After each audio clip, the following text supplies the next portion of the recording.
அண்மை செய்தி. திமுக எனும் கட்சி பெண்களுக்கு எதிரானது, பெண்களுக்கு எதிரான ஆபாசத்தை எனேபிள் செய்வது என அதிமுக விமர்சனம் செய்திருக்கிறது. மேலும் விவரங்களோடு இணைகிறார் செய்தியாளர் லதா. வணக்கம் லதா, விவரங்கள். வணக்கம். பொன்முடிக்கு திமுகவில் மீண்டும் துணை பொதுச் செயலாளர் பதவி கொடுக்கப்பட்டிருப்பதை குறிப்பிட்டு விமர்சனம் செய்து அதிமுக தரப்பில் பதிவு ஒன்று வெளியிடப்பட்டிருக்கிறது.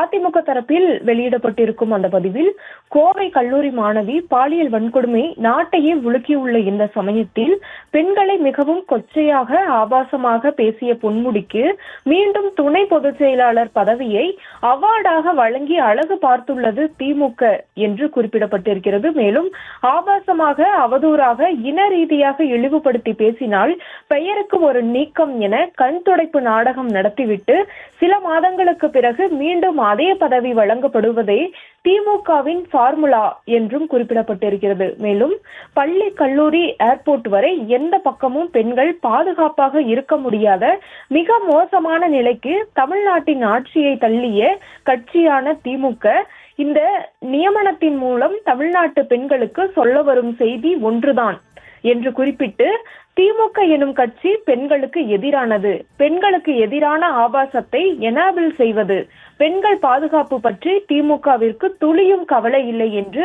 அதிமுக தரப்பில் குறிப்பிடப்பட்டு அந்த பதிவானது வெளியாகியிருக்கிறது. விவரங்களுக்கு நன்றி லதா.